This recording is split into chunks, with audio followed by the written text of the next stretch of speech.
Ladies and gentlemen, welcome back to the Crypto News Podcast. We are buzzing as always. It's your host, Matt Zahab, coming in hot from Toronto as always. And today, my guest is coming in hot from the one and only Hong Kong. Super pumped to have Rachel Lin on the show, CEO and co-founder of SynFutures, a decentralized derivatives trading platform. Rachel previously worked at Deutsche Bank, ever heard of them, specializing in derivatives, and was part of the founding team at Matrixport, one of Asia's largest crypto neobanks. Rachel's Twitter is also absolute fire. We'll plug that at the end of the show, but until then, super pumped to have you on. Rachel, welcome to the show, my friend. How are you? Thank you, Matthew. Thanks for having me. Super pumped to have you. And I believe you're the first guest to call me Matthew as well. That's hilarious. I love that. Oh, really? And yeah, you're more than welcome to do that. I mean, growing up especially in Canada, which is a rather Catholic country, it just seems like, if you have Catholic parents, there's like one of 10 names to choose from. So there's a lot of Matthews. I had about 3 Matthews in every class growing up. And that's why I sort of just switched to Matt, just to be a trailblazer. But hey, the show's about you, not about me. Stand out from the crowd. Exactly, and stand out from the crowd.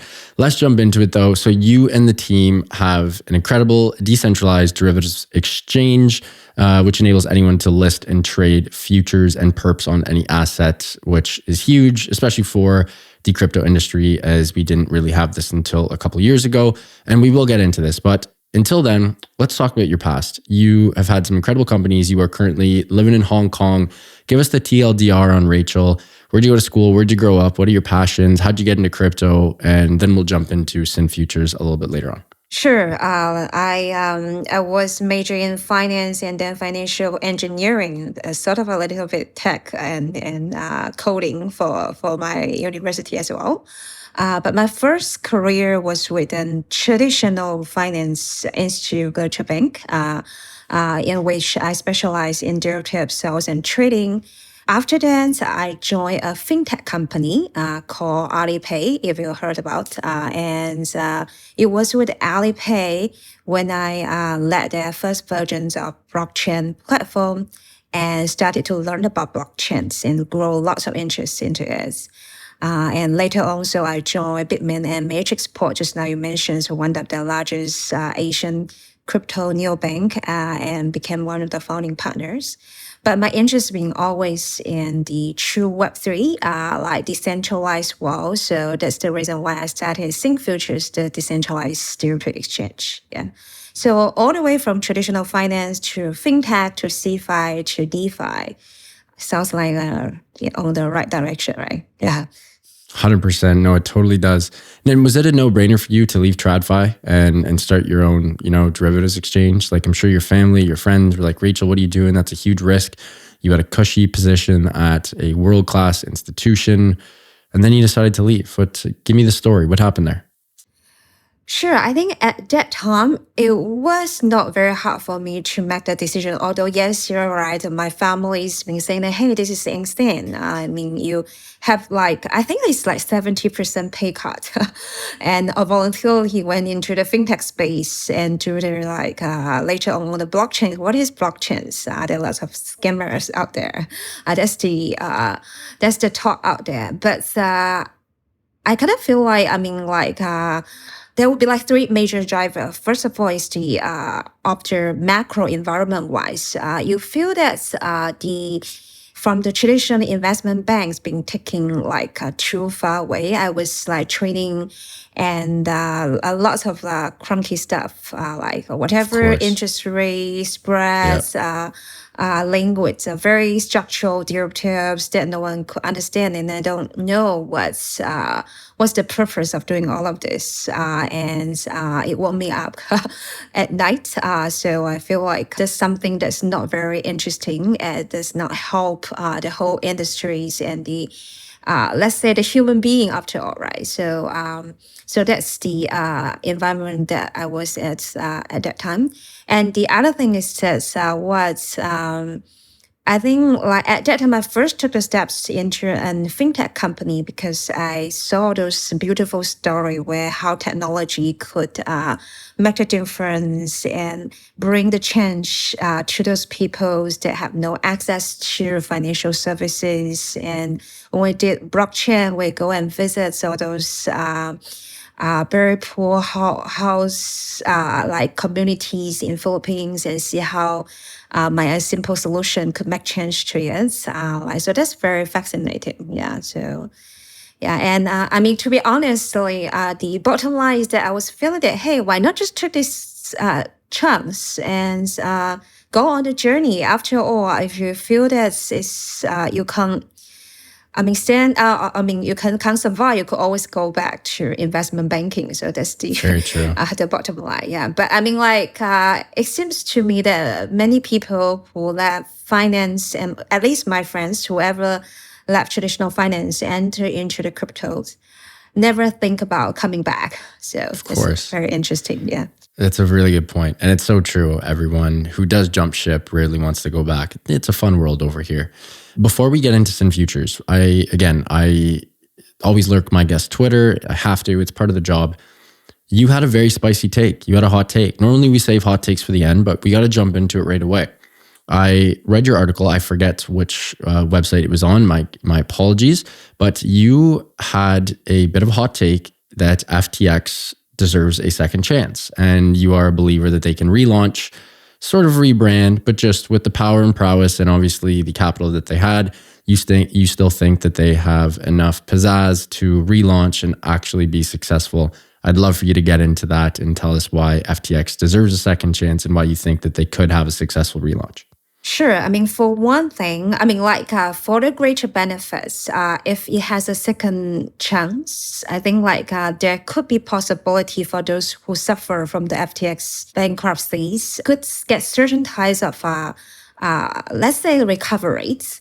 Because it reminded me of the Bitfinex story where it got hacked and it launched the tokens to all those creditors and then pay out their revenues to all those people who suffer from the loss and later on make a good success story. So from the goods for all those people who suffer from a loss, although that it does not guarantee that FTX will do the same, but at least there is a chance. So that's for one part. But secondly, I do feel like whether or not to relaunch the exchange is different from just give the pure same management team a second chance. I mean, those who did things wrong have to get punished. So relaunch does not mean just a simple forgiveness of the existing managements. Those who are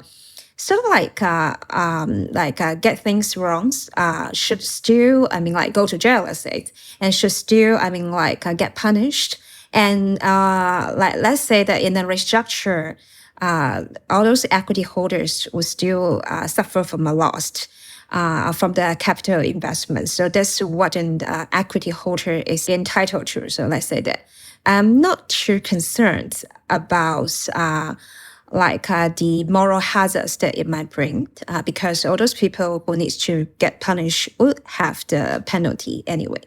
And thirdly, I would say that FTX does have something good in its exchange. We know that FTX been running well. It is Alameda's and the backdoors and everything that go along. Yes. And, people still enjoy the simple user experience, still enjoy the trading experience, and there's a value into it. So if someone who could take it from here and inherit the good parts of FTX and relaunch and sort of give a chance and compensate some of the existing previous users, I would say that this is good for the industry after all. Yeah. I agree with you. The only thing that could be really bad there is if the relaunch happens and they do the same shit, which I can't see happening with how much scrutiny and publicity and how many eyes are on them. So I agree with you. This does seem like asymmetric upside. It seems like there's only a lot to gain for FTX and everyone who is affected by FTX. But I mean, that would be crazy. And yeah, you should spearhead that. That'd be good. Good news, good vibes. We could use that. Let's jump into one of the trends that you are big on right now. And that is the recent trend of well-known traditional finance players entering the crypto space. Obviously, everyone is extremely bullish on this. When you have an established financial institution that enters the space, you have increased validation and trust. It gives us more opportunity for wider institutional adoption and just obviously the mainstream awareness of digital assets as a whole. We have obviously the Bitcoin ETF filings. We have stablecoins. We have PayPal getting involved, the Ethereum ETF as well. Great news. What's going on in this regard at the moment? Give us the TLDR on everything related to big TradFi players entering the crypto space. Sure. I think falling for ETF is nothing new, but what's changed this time is that all those major players or big names like BlackRock and Fidelity is also joining the game.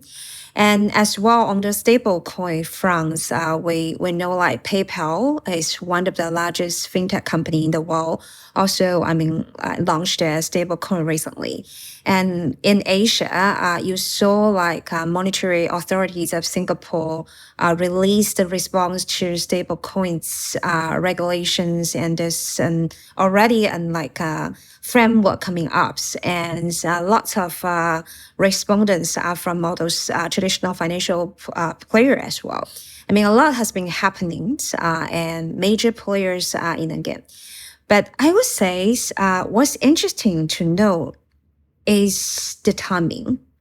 You think about it, what is particular about the timing right now?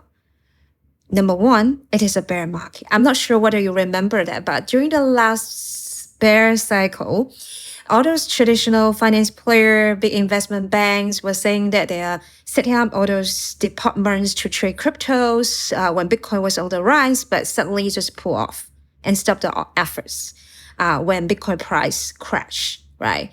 And this time again, it's a bear market, but the effort's still there. So I would say that at least it indicates that crypto has formally been established and being recognized as not a scam, not just a bubble that could just last for a few days, but recognized as a very formal asset class by the large institutional players. That might be because that they also see a lot of interest from institutional players and their retail clients. So it was interesting to see that. I would say the other point to know is that it is during a time when lots of regulatory crackdowns happen, right? The SEC one. So that might indicate that all those larger players are also seeing the regulation clarities on the way and feel positive about the future regulations. I love that. You absolutely bang on there, Rachel. Absolutely bang on. Next topic I'd love to get into, the start of the show, SynFutures. Give us the TLDR, give us the elevator pitch, then we'll get into all the fun stuff, the derivatives exchange, and of course, the NFT derivatives as well, which is super cool. But give us the elevator pitch on SynFutures, why you and the team created it, what it is today, what you have cooking, and then we'll get into some of the nitty gritty. Sure. SynFutures is a decentralized derivative exchange that's runs by, let's say, Amazon types of model. So anyone could list and trade anything on the platforms in 30 seconds. So include everything like Bitcoin, Ethereum, and all those altcoins. And yes, you said NFT as well. It was one of the largest, it is until now one of the largest derivative exchange platform, and it was the largest derivative platforms on Polygons earlier. And it was also backed by a group of very renowned investors, including like Polychains, Panteras, Framework, Dragonflies, Standard Cryptos, among others. The interesting about SynFutures is that we came into the space, and from day one, we adopt a fully permissionless approach. Until today, we are the first and the only one that's providing the tools for everyone to create any pairs for derivatives in 30 seconds. We have enjoyed good success for the past 2 versions, 20 billion cumulative trading volume already. But what's exciting is that we're launching a new version 3. And just a little teaser that we'll be launching a revolutionary model that will be able to unify the concentrated liquidity, that is range with on-chain order books. So stay tuned that we'll be releasing the information here. That's wild. Let's jump right into it. But before then, we have to give a huge shout out to our sponsor of the show, Prime XBT, longtime friends of cryptonews.com and longtime sponsors of the Crypto News podcast. We love the team at Prime XBT as they offer a robust trading system for both beginners and professional traders. It doesn't matter if you're a rookie or a vet, you can easily design and customize your layouts and widgets to best fit your trading style. Prime XBT will also be offering an exclusive promo for listeners of the Crypto News podcast. After making your first deposit 50%, that is 50%, 50% of that first deposit will be credited to your account as a bonus that can be used as additional collateral to open positions. The promo code is CryptoNews50. That's CryptoNews50, all in word, to receive 50% of your deposit credited to your trading account. And back to Rachel and SynFutures.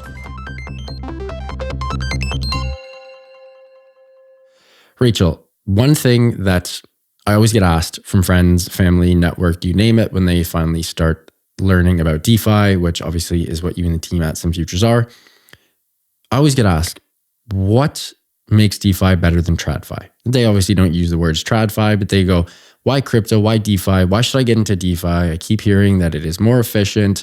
It helps me, as I am underbanked or unbanked, it helps me get more power, ownership, control, transparency, you name it, yield farming, whole 9 yards. But if someone like my parents or someone in my network were to go, Rachel, what are the advantages of DeFi over TradFi? What would you say to them? Yeah, you're right. Hello, those bad buzzwords about decentralizations and transparencies. But the important thing is that what do they mean, right? If I'm going to give the answer, I would say that I'll just explain 2 words, right? One word is what is openness and permissionless.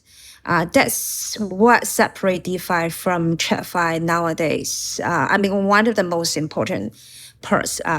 So what does it mean by openness? It meant that to your parents, the whole world's financial services is open to you. You could enjoy like JP Morgan private banks products. You could use Citibank's service, Prime services. You could, ask Goldman Sachs to help you to sort of do an M&A with very small toys or whatever small projects that you want. All the things are open to use. And what they call MetaMask, just a simple word. What's best is that no bank will ever hold your assets.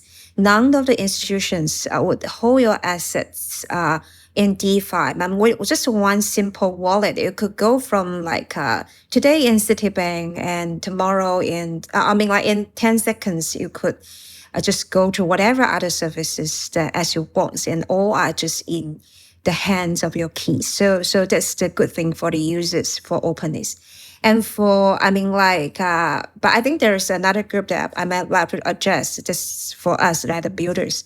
So the good thing about openness for DeFi is that it significantly lowers the barrier for developers and entrepreneurs.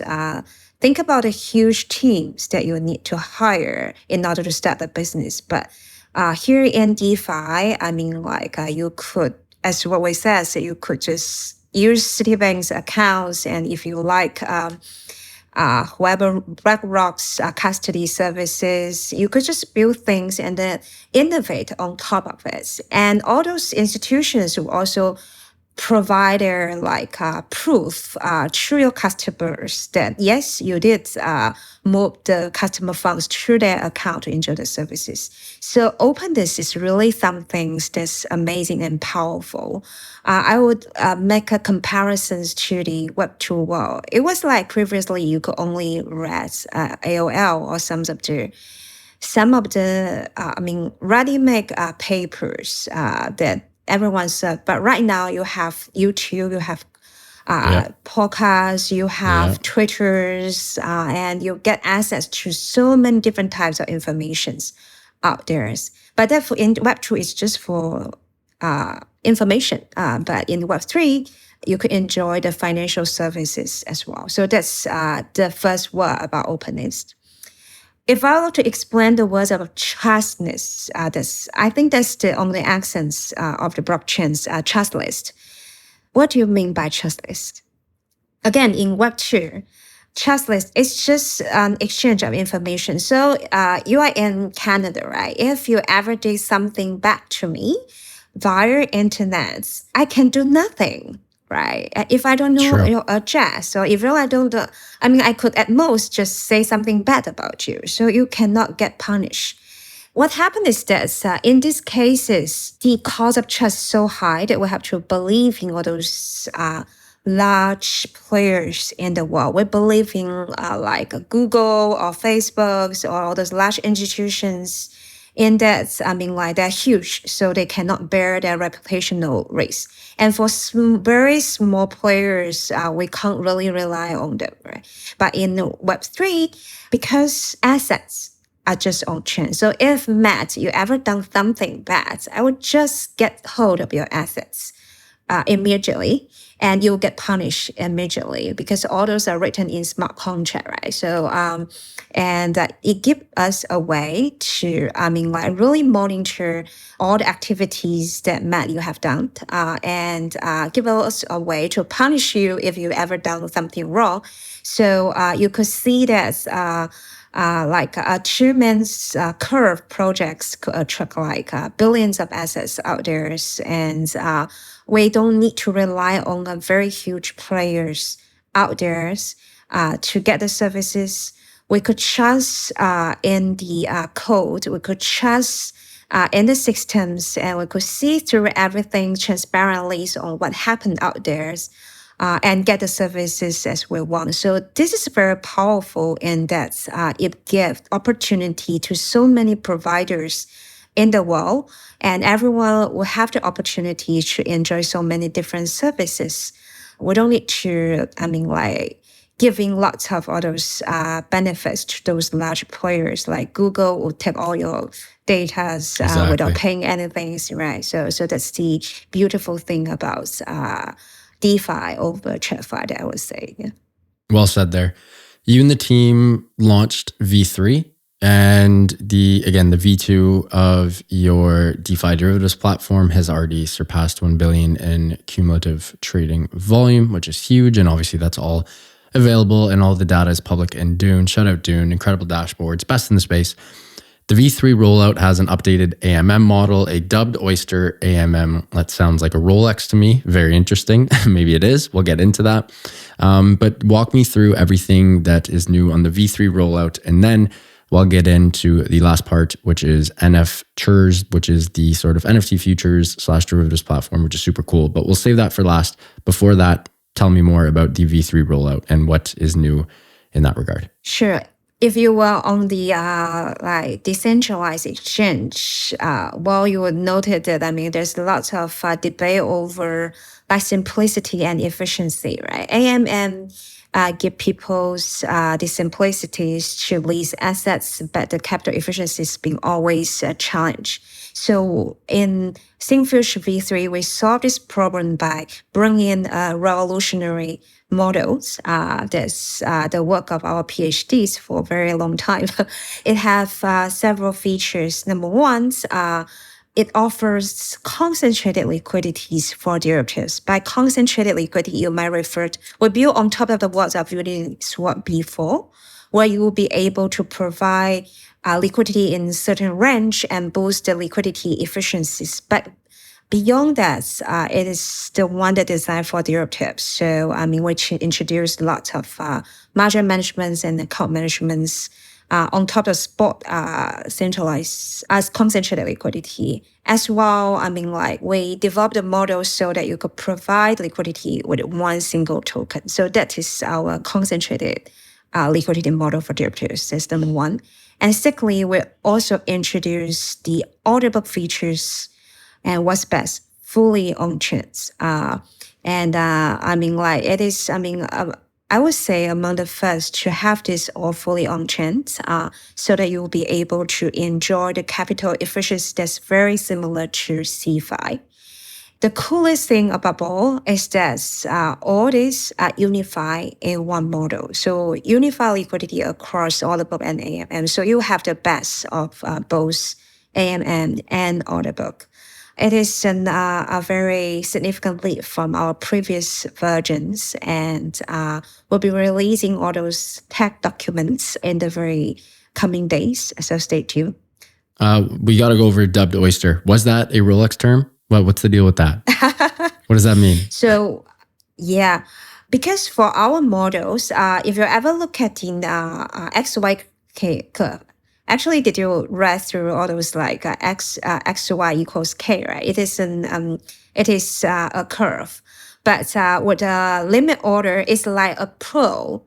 Like on all those liquidity is concentrated on a certain point, so it's like a pearl on the curve. So what oyster means is that number ones like throughout all those models, you'll find all those oysters everywhere. And for our models, it could support any types of assets. So unlimited possibilities out there for you. That's the reason why we call it oyster AMM. So cool there. I love you that. You like it? Yeah, it's great. One of the thing you got to walk me through is your guys' tagline, which tagline/slogan/ethos, which is you guys positioning yourselves as the Amazon of derivatives by creating an open and trustless derivatives market. Where does the whole Amazon thing come into play there? Is that just the fact that it's a very open marketplace where anyone can come on, throw their products, i.e. coins and trading pairs on, and you guys take care of the rest, something like that? Yeah, I will always compare our platforms to like Amazon's, or even for DeFi compares to the e-commerce. Well, in the old worlds, you trade with a traditional centralized exchange. It is the exchange who detects what you are able to trade, right? And it's the exchange who need to seek out the supplier, which means market makers, to provide the assets that you want. But in our platform, it's a completely new paradigms. So anyone could come over to our platform, just supplies one single token, say 100 USDC, and then I could create a MAC versus USDC derivative trading pairs in 30 seconds, as long as you have a price reference benchmark. That definitely. So so far we have over 250 different pairs listed already. The largest numbers in decentralized world. And that's the beauties of decentralized derivatives. It's a very open market. Of course. And the last thing, Rachel, we need to get into the NFT futures, NFTures, I believe it's pronounced. Super cool. Obviously, a couple companies have this out right now. This was very new. I don't believe that this was out back in 2022. I could be wrong, but again, but it was late 2022. NFT futures are massive. If the NFT market ever picks up, who knows if it ever will, but if it does, futures will be massive. How much did it take to get this out to market? Obviously, you guys have had some huge volume, 15,000 signups in the first 24 hours. What's going on with the NFTures platform right now? Yeah, people love NFT futures, and we design in a way that is very fun to play with. It's a Tinder style game that you could just click on like and dislike and do long and short. You don't even need to use your keyboard to make a trade. So it attracts lots of users. And I think that also attract lots of partners as well, because everyone is interested to learn about how we design NFT futures and whether there's any partnership opportunities.